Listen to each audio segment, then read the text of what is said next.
नमस्कार। सिंधी सतरंगी प्रोग्राम में अवां सभिनी जो स्वागत है। आज़ादी जो अमृत महोत्सव के तहत अज असां चर्चा कंदासीं अज जो भारत ऐं गांधी दर्शन। इन विषय ते चर्चा करण लाइ असां सां गॾु आहे व्याख्याता एवं लेखिका श्रीमती गीता गोकलाणी। गीता जी, तव्हांजो स्वागत आहे असांजे अॼु जे हिन प्रोग्राम में। नमस्ते। जीअं त असां ॻाल्हि कईसीं गांधी दर्शन जी, चयो वियो आहे न, सच ऐं अहिंसा जे बल ते जंहिं भारत खे आज़ादी ॾियारी, सभिनी जो प्यारो बापू राष्ट्रपिता महात्मा गांधी। हर कंहिं जे मुंहं ते महात्मा गांधी जो नालो आहे। नंढड़ो ॿार बि जॾहिं नोट ॾिसंदो आहे त चवंदो आहे ही केरु आहे, ऐं असां फ़ख्र सां चवंदा आहियूं असांजा राष्ट्रपिता महात्मा गांधी। त सभ खां पहिरीं त गीता जी, असां उन्हनि जे जीवन जे बारे में ॼाणणु चाहींदासीं, त तव्हां असांजे खे उन्हनि जे जीवन ते कुझु रोशनी विझो। जी, गांधीअ जो जन्म 2 अक्टूबर 1869 में गुजरात जे पोरबंदर नाले हिकु ॻोठ में थियो।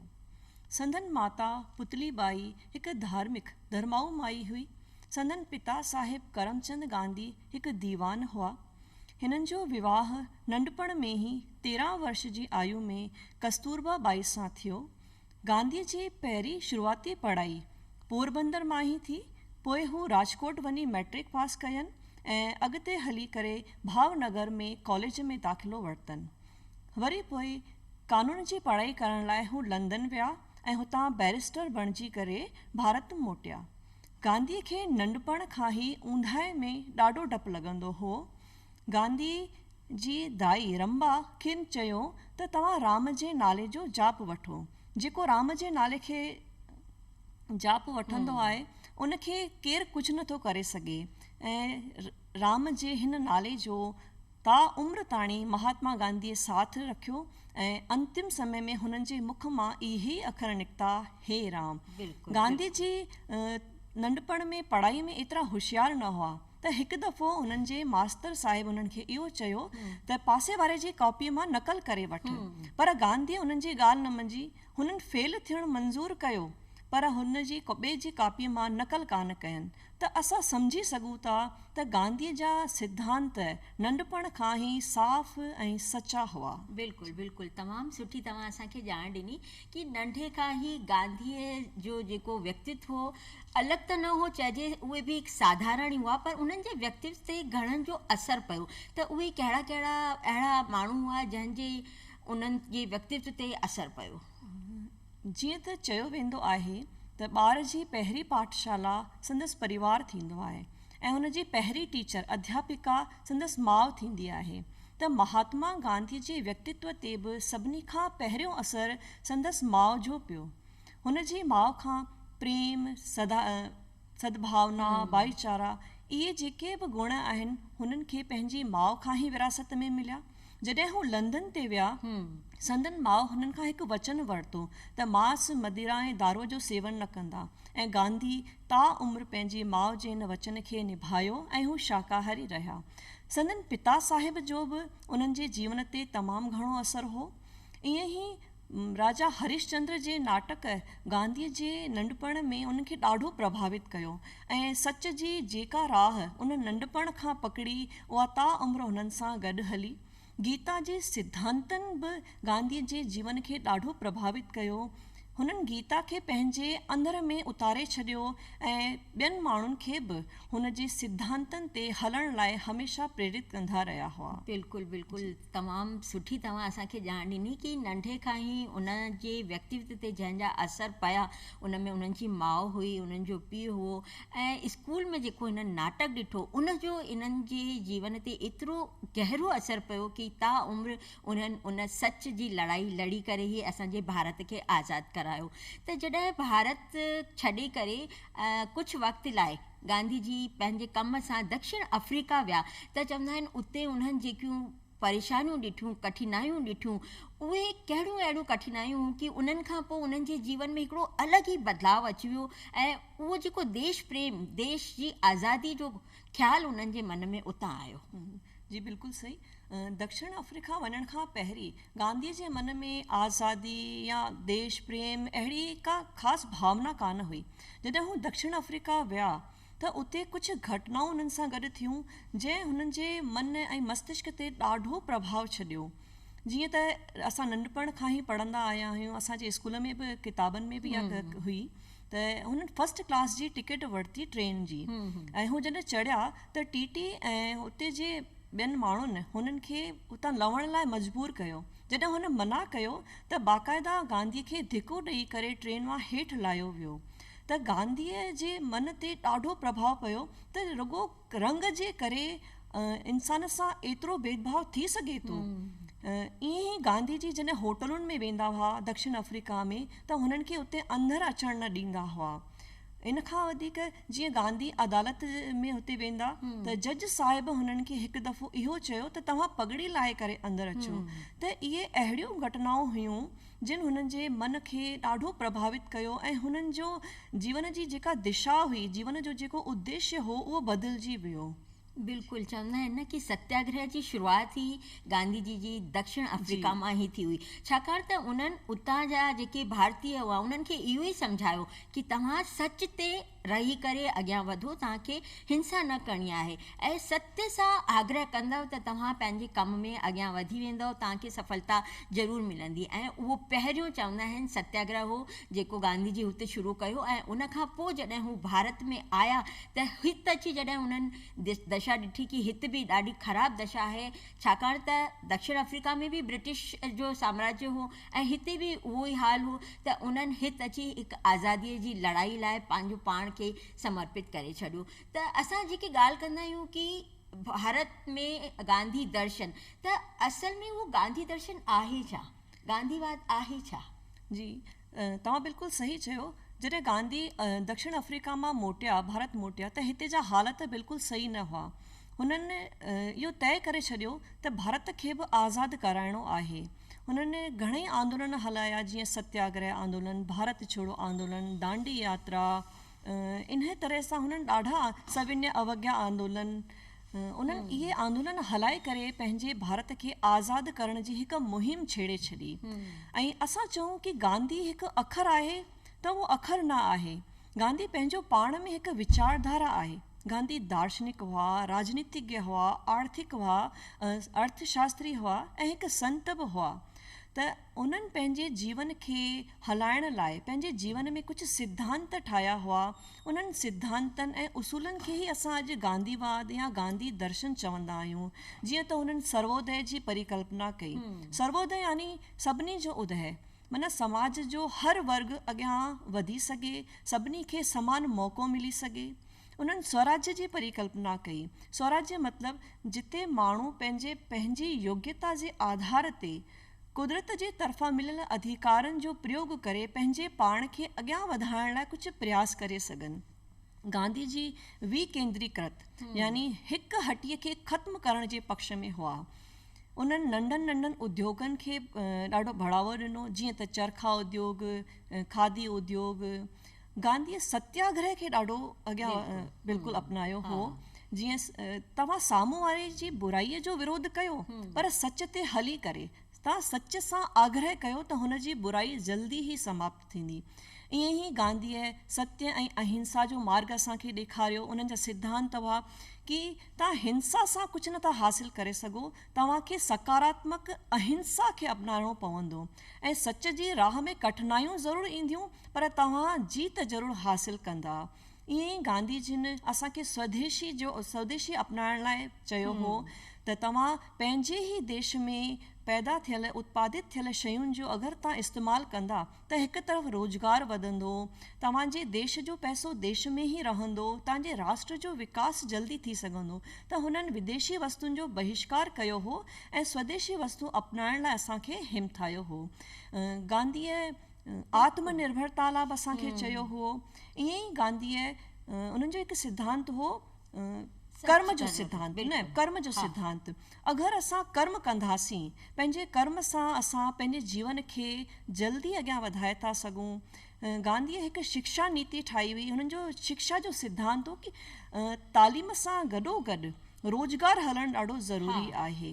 बिल्कुलु तमामु सुठा जेके उन्हनि जा सिद्धांत आहिनि असां ॾिसूं था अॼु उन्हनि सिद्धांतनि जी ज़रूरत त आहे उन वक़्तु हुई चवंदा आहिनि 20 सदीअ में त हुई पर 21 सदी में असां ॾिसूं था कि गांधी जा जेके इहे दर्शन जा सिद्धांत आहिनि उहे तमामु ज़रूरी आहिनि त उहे असां अॼु जे वक़्त में उन्हनि खे असां कीअं लागू करे था सघूं या उन्हनि खे वापसि सां असां कीअं अपनाए करे असां उन दर्शन सां जुड़ी था सघूं। जी, जीअं त अॼु विश्व शांति जी ॾाढी ज़रूरत आहे। अॼु सॼो विश्व शांतीअ लाइ प्रयासरत रहियो आहे त असां अहिंसा जे मार्ग खे अपनाए करे अगरि अहिंसा खे पंहिंजो असां हथियार ठाहियूं त असां विश्व में जेका शांती स्थापित करे सघंदासीं उहा घणे लंबे समय ताणी थी सघे थी।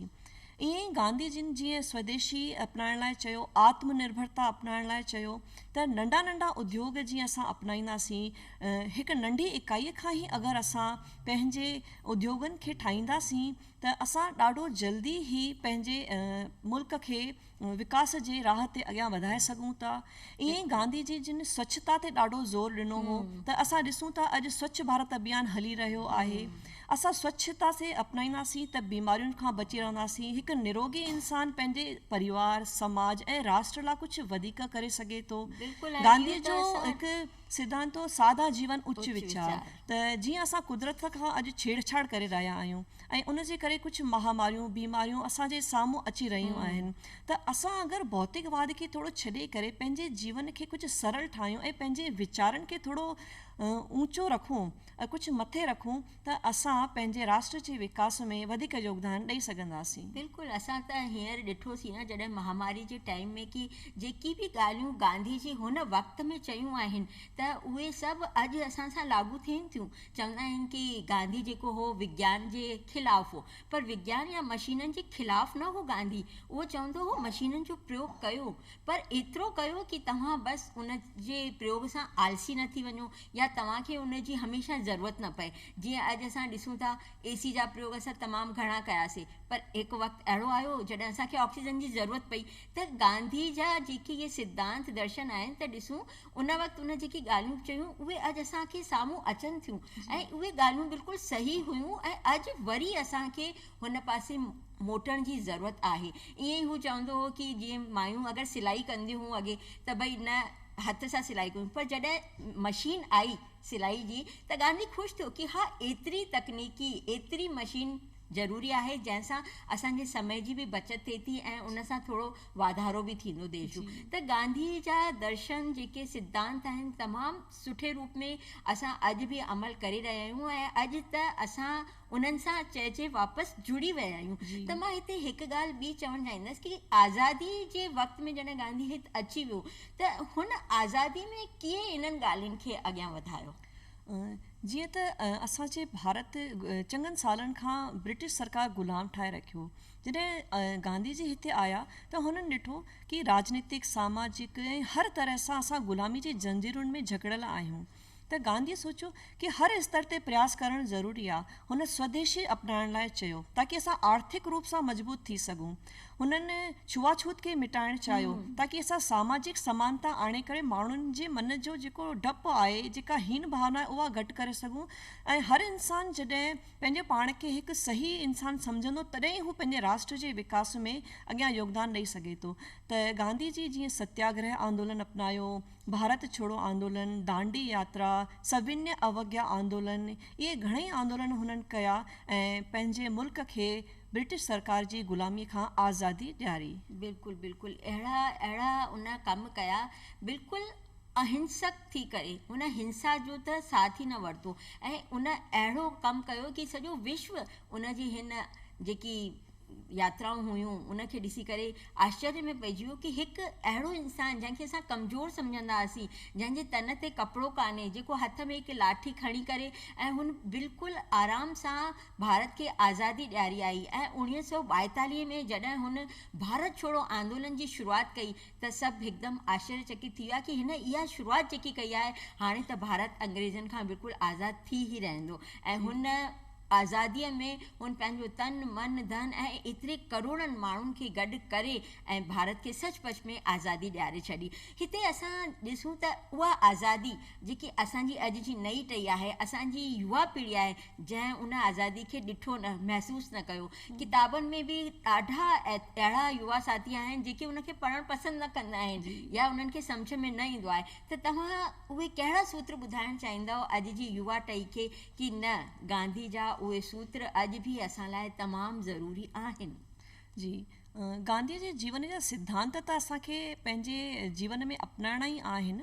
अॼु जी नई टहीअ खे गांधी जे सूत्रनि खे बि अपनाइणो आहे। जीअं त गांधी जिन चयो, सत्य ऐं अहिंसा।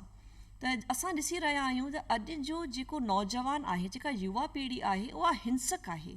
उन में द्वेष भावना, नफ़रत जी भावना कुझु वधीक आहे। त अगरि असां हुन अहिंसा जी भावना खे पंहिंजे अंदर में अपनायूं था या पंहिंजे अंदर में उनखे महसूसु कयूं था, त अॼु जो जेको युवा आहे उहो सही तरीक़े सां पंहिंजी ऊर्जा खे राष्ट्र जे विकास में लॻाए सघे थो। ईअं गांधी जिन चयो हो, अनुशासन अपनाइण लाइ। असां जे ॾिसी रहिया आहियूं त अॼु जो युवा रुगो टीवी, मोबाइल में ऐं हिकु मायावी दुनिया में जे चक्रव्यूह में फासी चुको आहे। त इन चक्रव्यूह खां निकिरण लाइ हुननि खे पंहिंजे जीवन में अनुशासन खे अपनाइणु ॾाढो ज़रूरी आहे। वक़्त सां उथणु, सुम्हणु, पंहिंजो कमु करणु। अगरि हू हिननि आदतुनि खे, हिननि सूत्रनि खे अपनाईंदा त हुननि जे जीवन जी राह थोरी आसान थी वेंदी। गांधी जिन चयो हो, पंहिंजी सोच खे सकारात्मक रखो। अॼु जो युवा नेगेटिविटी सां भरियल आहे, नकारात्मक सोच ॾाढी आहे हुननि खे। त हुननि खे सकारात्मकता जी दिशा में अॻियां वधाइण लाइ गांधीअ जी हिन सोच खे अपनाइणु ॾाढो ज़रूरी आहे। हुननि कर्म करण लाइ प्रेरणा ॾिनी, भई पंहिंजो कमु पाण कयो, जेतिरो थी सघे। ईअं ज़रूरी न आहे कि सॼो कमु, जेतिरो तव्हांखां थी सघे उहो कमु पाण कयो। त अॼु जो युवा जीअं आलसी आहे, त अगरि हू हिन कर्म जे सिद्धांत खे, कर्म जे सूत्र खे अपनाए थो, त हुन जो जीवन थोरो वधीक आसान थी वेंदो। अॼु हार्ट अटैक, डिप्रेशन, स्ट्रेस जूं जेके बीमारियूं युवाउनि में वधीक घणियूं आहिनि। त असां अगरि पंहिंजे शारीरिक रूप सां तंदुरुस्त हूंदासीं, पंहिंजो कमु कंदासीं, त इन्हनि बीमारियुनि खां बि असां बची सघूं था, असांजो युवा वर्ग बची सघे थो। ईअं ई स्वच्छता ते गांधीअ ज़ोर ॾिनो हो। त अॼु जो युवा ख़ैर स्वच्छता खे त अपनाए रहियो आहे। गांधीअ हिकु सिखण जी चाह बि चई हुई, तव्हां सिखो ईअं कि तव्हां सा उमिरि जीअंदा, ऐं तव्हां जियो ईअं कि तव्हांजो अॼु जो ॾींहुं ई आख़िरी ॾींहुं आहे। त अॼु जे युवा लाइ मूंखे लॻे थो कि गांधी जा इहे सूत्र ऐं सिद्धांत पंहिंजे जीवन में उतारणु ॾाढा वधीक ज़रूरी आहिनि। बिल्कुलु बिल्कुलु। ऐं चवंदा आहिनि कि इन सभिनी जे पुठियां जेकी शक्ति हूंदी आहे उहा प्रार्थना जी। अगरि तव्हां मन सां प्रार्थना कंदव, सम्झंदव, कुझु सुठो पढ़ंदव, त उहो तव्हांखे शक्ति ॾींदो आहे। ऐं गांधी जी प्रार्थना में तमामु घणो विश्वास कंदा हुआ। असां ॾिसूं त हुननि जे जीवन में हुननि जी शुरूआति ई प्रार्थना सां थींदी हुई। ऐं उन्हनि जा जेके भॼन आहिनि, अॼु बि असां ॿुधूं कि वैष्णव जन तूं तेने कईए जे पीर पराई जाने रे। किथे बि अगरि इहो गानो या इहा सिट असांखे ॿुधण में ईंदी आहे त असांजे साम्हूं गांधी जो चहिरो अची वेंदो आहे। त प्रार्थना जी बि तमामु घणी ज़रूरत आहे अॼु जे युवा साथियुनि खे करण लाइ। उहे बि उन प्रार्थना सां जुड़नि। ऐं उन्हनि जा जेके भॼन हुआ, जीअं रघुपति राघव राजा राम, इहो बि हिकु तमामु मशहूरु इन्हनि जो भॼन आहे। किथे बि इहो ॻाइबो आहे त मन खे हिकु शांती मिलंदी आहे। त गांधी चवंदा हुआ कि पंहिंजे ॾींहं जी शुरूआति प्रार्थना सां कयो। इन करे त हू सुबुह शाम प्रार्थना कंदा हुआ ऐं प्रार्थना सभा में बि वेंदा हुआ। त हिते असां इहो ॾिसूं कि जीअं तव्हां ॻाल्हि कई कि युवाउनि खे अॼु इन्हनि जी ज़रूरत आहे ऐं उहे इन्हनि सां जुड़ंदा। त अच्छा, असां इन्हनि खे थोरो सो प्रार्थना ऐं इन्हनि जे लाइ बि प्रेरित करे था सघूं।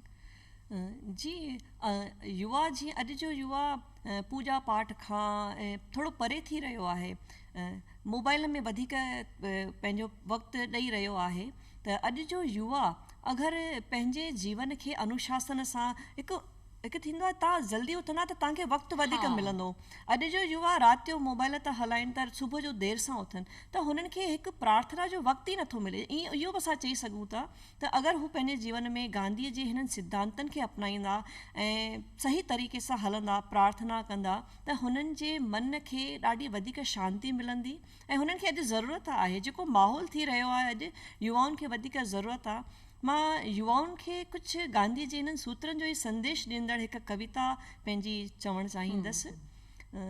सच खे पंहिंजो साथी ठाहियूं, सच खे पंहिंजो साथी ठाहियूं, हिंसा खे असीं परे भॼायूं, हिंसा खे असीं परे भॼायूं, लालच जे रावण खे मारियूं, लालच जे रावण खे मारियूं, मन वचन ऐं कर्म सां पंहिंजे, मन वचन ऐं कर्म सां कंहिंजो दिलि न दुखायूं।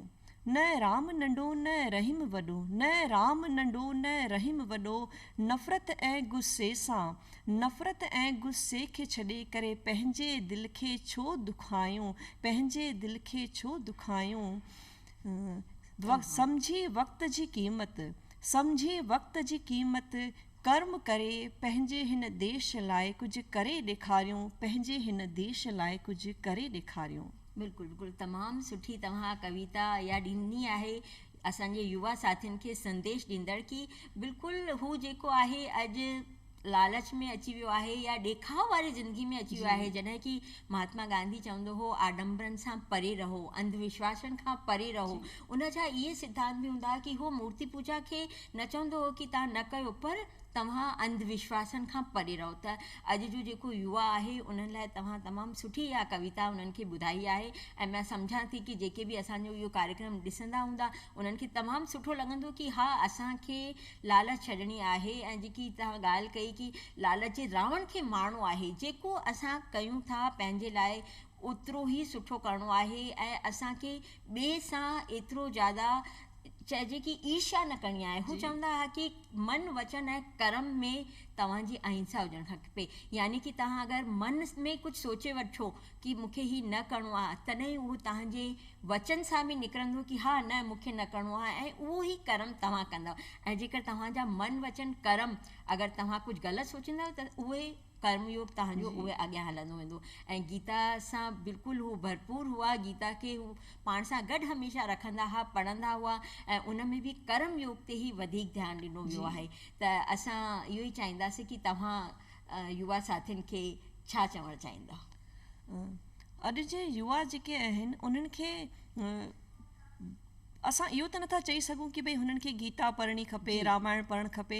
असां हिकु सोच रखी सघूं था की गांधीअ जी हीअ सोच हुई ऐं अगरि हू हिन सोच ते हलनि था त हुननि जो जीवन वधीक सरल ठही सघे थो, वधीक हू पंहिंजी जेका ऊर्जा आहे उनखे पंहिंजे राष्ट्र जे विकास में लॻाए सघनि था। त अॼु जे युवा खे पंहिंजे सभिनी खां पहिरीं त पंहिंजे जीवन खे अनुशासन सां जीअणु ॾाढो ज़रूरी आहे। पंहिंजे जीवन में अनुशासन आणींदा त हुननि जो अधु खां वधीक परेशानियूं दूरि थी वेंदियूं।